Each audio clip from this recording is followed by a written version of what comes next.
Welcome back to All Up in Your Business. I'm Jay Socol with Finance Director Mary Ellen Leonard. This is episode 4, the season finale of our All Up in Your Budget mini-series about the city's proposed fiscal year 2022 budget. So let's talk about capital projects first, and then we'll talk a little bit about debt.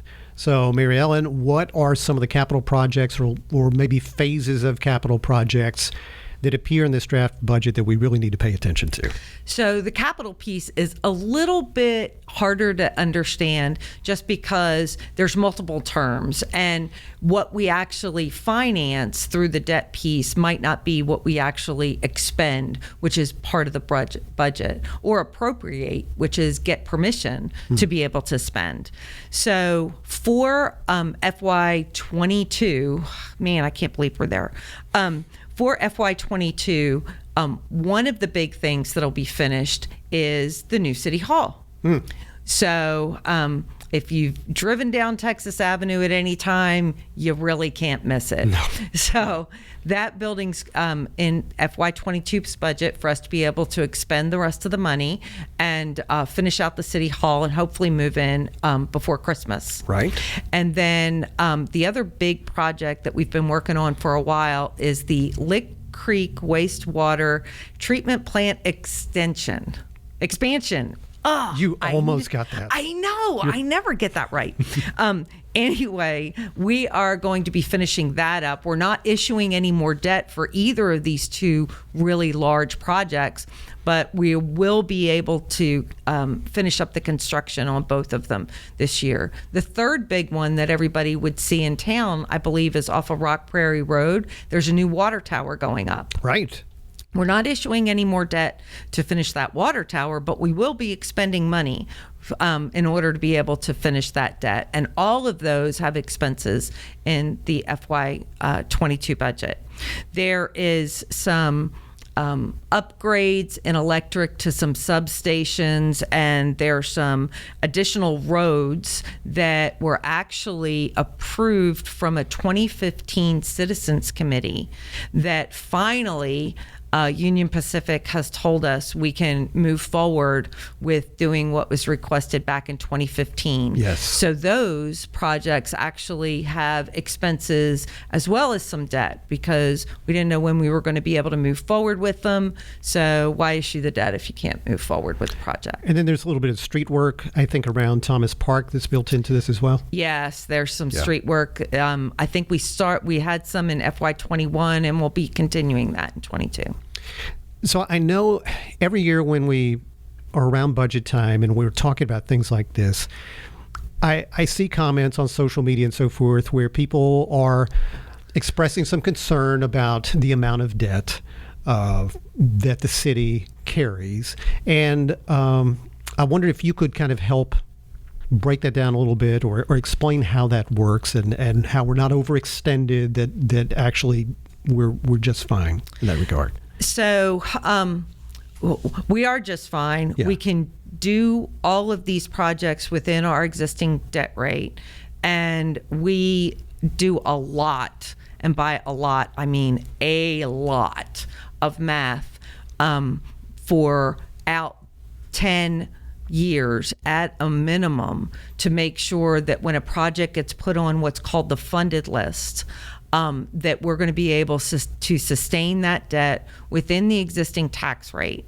And unless council tells us to up the tax rate, which they only did for the new police station. Yeah. And what we upped the tax rate for was the debt that was needed for that building, not for anything else. When we go forward with that project or any project, we look at do we have enough money in our existing tax rate? Where does it fall? And when can we start that project? And it's kind of a multiple, it's kind of like a Rubik's Cube where you're twisting everything around until you get all the colors matched up and say, okay, we can do it if this project might have been requested in 2015, but we can't start it until 2017. Then we know we'll have the money to be able to do that project because this other thing will be done.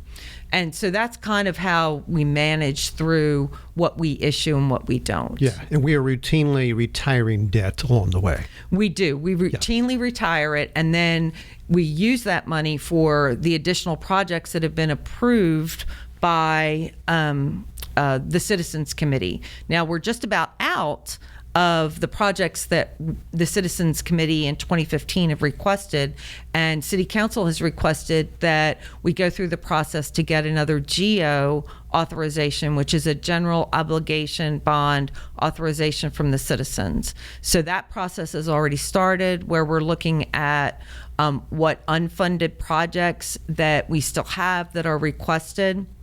There'll be a group of citizens, I believe, that council will form and then ask for the citizens' input. Then council will have input into what actually goes on that election. So you hinted at this before I could ask you. You had mentioned a funded projects list. There has to be an unfunded projects list. Anything come to mind that may still be on that unfunded list? On the unfunded list? Just as an example? Yeah.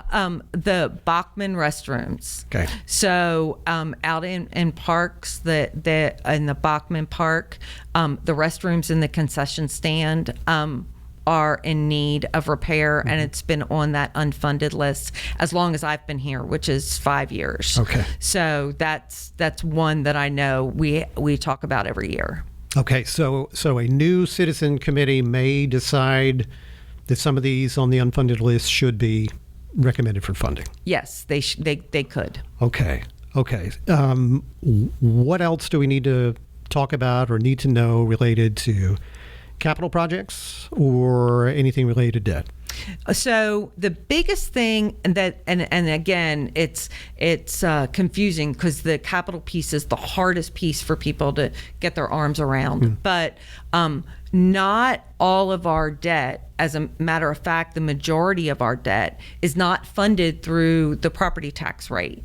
It's actually funded from the utility rates, because it's very expensive to set up an electric substation or build a water tower or put in a sewer line that needs to go in.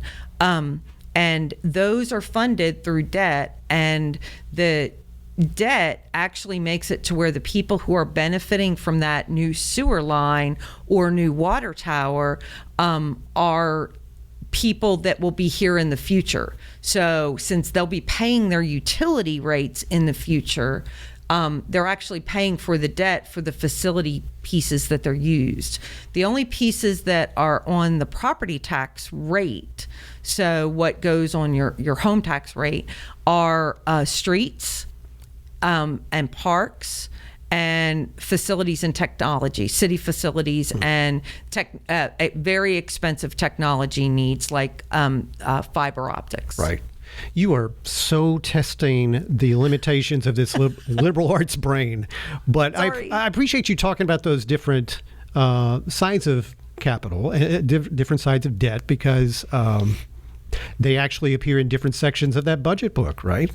Actually, we made a change to the budget book this year. Oh, now you're throwing me off again. I'm so sorry, but you should know about some of these changes. I haven't been doing the design work, so no, I haven't seen that yet. Well, we have put a lot of effort into this book to try and make it more readable for everybody. Yes. And your group had a huge hand in that. We came to you with an idea last October about, okay, what if we did something that was a little retro, and your staff ran with it and gave us some really good graphics that we have turned into the infographic that hopefully will be all over town.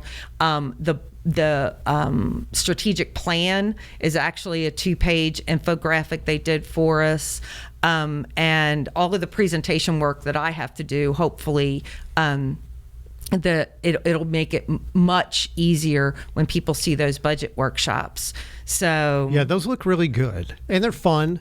But it all ties together. It is really nice. I have seen those improvements, but I didn't realize you had reorganized those particular sections. We did. We took all of the capital pieces that you used to have to flip through the book, and we put them all in one section that has a tab that says capital. I'm so glad, because the reason why I thought they were still separated is because I was flipping through earlier today the current budget book for this current budget year, and it's still separated, correct? Yep, they're all over the place. We also took out in this budget book, there was some information at the front of the book that we have to have for what's called a government financial officers, accounting officers, I'm not sure, a distinguished budget award. And we've had it for like 30 some odd years. Yeah. But it's a bunch of words, and it just explains a bunch of stuff. We took a bunch of that and put it in an appendix in the back,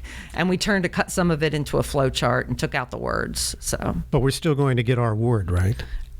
I think so, because we're not going to not get it on my watch, or right. Pretty sure Kirsten will let me go. Right. Yeah. We're on a big time streak. We cannot break that. Yeah. Okay. Anything else that we need to address about this particular element? And since this is our finale, our season finale, is there anything else that you want to make sure that folks know, even if it's about some critical dates moving forward as it relates to this FY22 budget process? So, as far as, critical dates moving forward, the next big thing is the budget workshops. And those are July, which they're normally in August, so it got moved up a month. Right. July 19th, 20th, and 21st. Right. And they'll be in council chambers this year, not over at the utility center. And then after that, the budget hearing is July 27th. Depending upon the direction that we get from City Council, the tax rate hearing we think will be August 12th, and they could pass the budget and the tax rate then, or they could do it on August 26th. Okay. We're not sure. We're not positive. Right now we're shooting for August 12th for them to get the whole thing done, but it's highly dependent on when we get information from the tax assessor. And then the fiscal year begins on October 1st. On October 1st. And again, this proposed budget totals $353.7 million. The proposed tax rate remains flat, no increase, at 53.4618 cents per $100 valuation, right? Yes. No recommended rate increase for electric, for water, for wastewater, right? Correct. That's pretty good. We've got some increases built in for police, fire, public works, parks and rec, information technology, and even as well for water, wastewater, and electric. And you can, again, check it all out online, cstx.gov/budget. Look also online for this handy little infographic that we put together, because that's a great summary and cheat sheet. You can even get an idea of some of the capital projects that are in this budget as well. I think we did it. I think we did. Thank you. And thank you for listening to or watching us here for All Up in Your Budget.